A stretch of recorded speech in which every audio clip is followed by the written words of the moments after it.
Hi, boys and girls that are not at school or would like to watch this as a follow-up to make sure you understand the mean absolute deviation, also called the MAD. This is Module 6, Lesson 10, kind of a abridged version of what we did in class today. Let me get the next slide.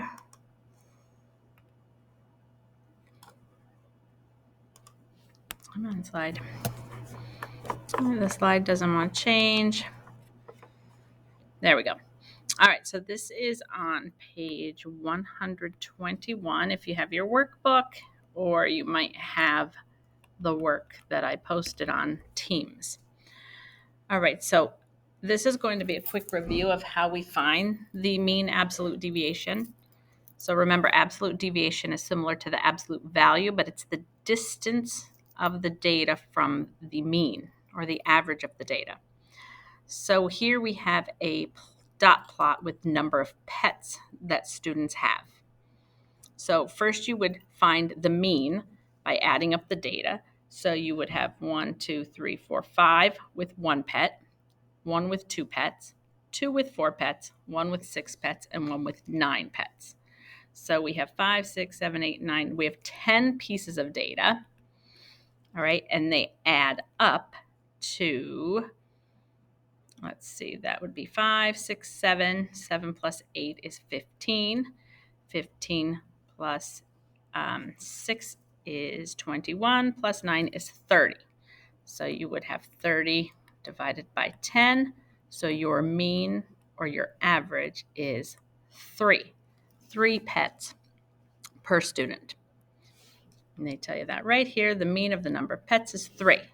So that's the measure of center, the center measure of central tendency.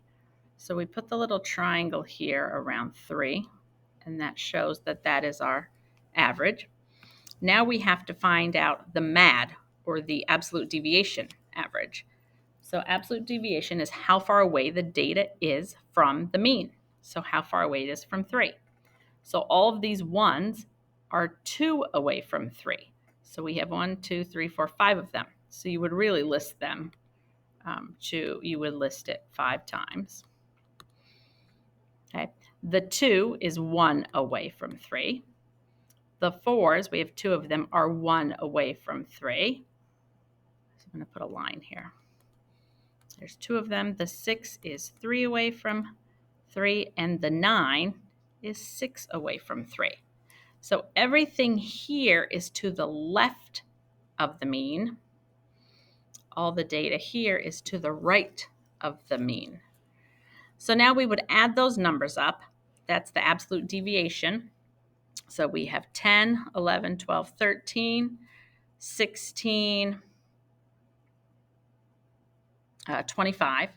So we would have 25, and we would still divide that by 10. So you're going, actually not 25. I added wrong. 1, 2, 3, 4, 5. 10, 11, 12, 13, 16, 22. Sorry about that. 22 divided by 10 will give us 2 and 2/10. So that is the mean for the absolute deviation. So what that tells us is that the data values differ from the mean about 2 and 2 pets on average. So people could have on average 2 and 2 pets difference from the mean. Another thing we're going to look at is the shape of the data. So if you kind of draw a line here like this, you're going to see that it's very heavy on the left, and then it thins out on the right. So that's another way we can talk about the pets. So the average of 3 is not really the best measurement for this one. The mode would be better because we have mostly ones here.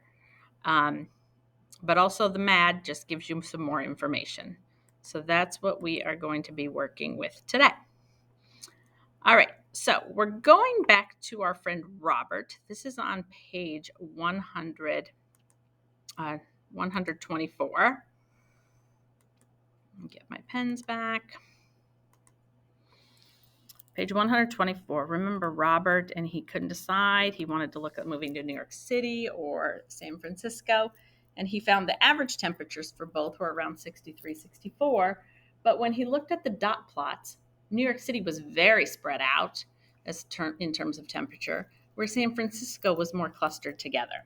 So he's going to compare two more cities here. We have cities B and cities C. So our job is to draw a dot plot of each of them. So we're going to do that first. So I'm going to put city B here. And let's see, I'm looking at B. I'm just going to start at, I want to make them both the same.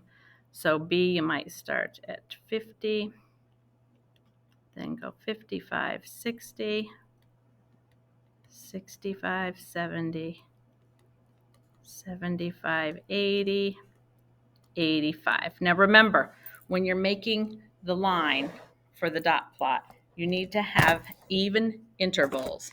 Some students were just putting these temperatures up here, but that's not what you do. You're not going to put these temperatures under here. You need to decide, am I going to go by 5s, by 10s, by 1s? Okay, so that's how we're going to do it. So B and then C is going to be almost identical.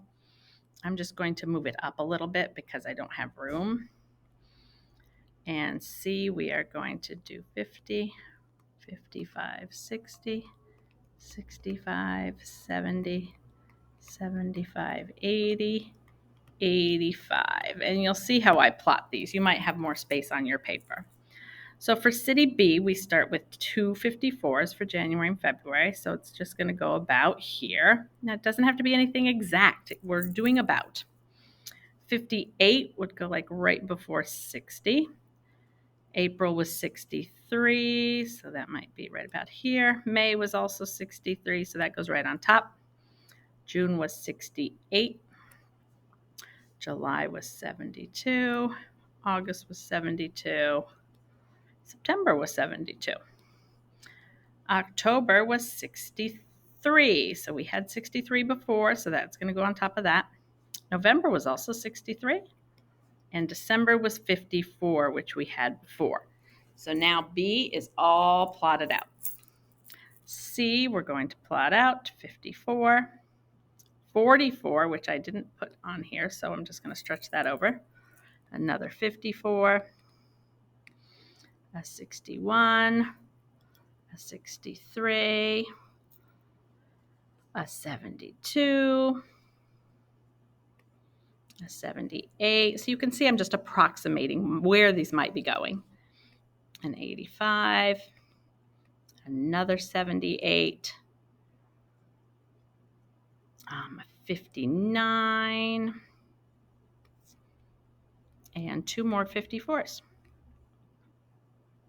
So there's our dot plots for this.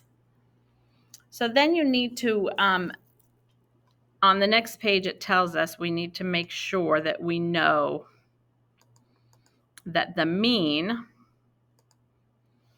it says verify the mean monthly temperature for each is 63 degrees. So what I want you to do is add them up. You get the total, and then you divide that by 12 because there's 12 data points, and that will equal the mean. Okay, so you need to do it for city B and city C. Divided by 12 for both. Now, after you do that, you're going to be finding the MAD, the mean absolute deviation for each one. So in your workbook, the easiest way to do that is to, go and you're going to look at these numbers. So the average is 63 for both. So you have to look at how far away is 54 from 63. Remember, the absolute deviation is how far away the data is from the mean. So 54 is 9. So in your blank space over there, you would write 9 for this, 9 for that, and you continue till you have all of that data. Okay? Then you do the same thing for C. All right, so I want you to pause and get that work done.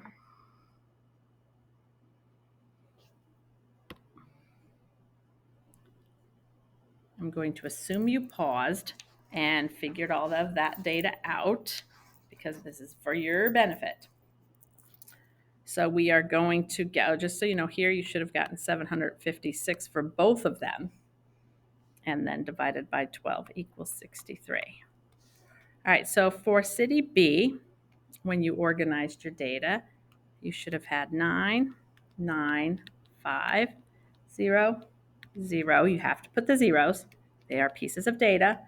5, 9, 9, 9, 0, 0, and 9. So you add all of those pieces of data up, and you would have gotten 64. And you do 64 divided by how many pieces of data, which are 12, because you're still finding the average. And you would get the MAD for B would be 5 3/10. Then you do city C. And you would have 9. You would have 19. You would have 9, 2, 0, 9, 15, 22, 15, 4, 9, and 9. Now this looks like it's a lot more numbers because we have double digits. We didn't have any double digits for city B. Add all that up, and you should have gotten 122. Divide that by 12, and you get the mean absolute deviation of 10 2/10. Sorry, I was writing the wrong thing. I don't like when it doesn't let me erase here. All right, there we go. So 10 2/10. So what this means is for city B, the temperature can vary 5 3/10 degrees from the mean of 63 each month. Where for city C, the temperature can vary up to 10 2/10 degrees away from the mean of 63 each month. So C has a lot more variability in the temperatures. Okay, where in B, the temperatures are more similar. So that's what the mean absolute deviation tells us. Now, if you go back, number 6 says, how would you describe the differences in the shape of the monthly temperatures? So if we look at the shapes of them, you kind of go like this. The shape of B is much more closely, this would be where the mean is more closely clustered around the mean. So the shape of B tells us that the temperatures are very similar, not too far away from the mean temperature of 63 degrees. Where look at the shape of C. All right, so the shape of C is very heavy on the left side of the mean. And then it goes down and thins out on the right side of the mean, similar to the pets. So that tells us that city C has much broader temperatures, a much bigger variety in temperatures than city B. All right, so your exit ticket is your homework. I believe it's on page 129. So get that done and turned in, and see you soon.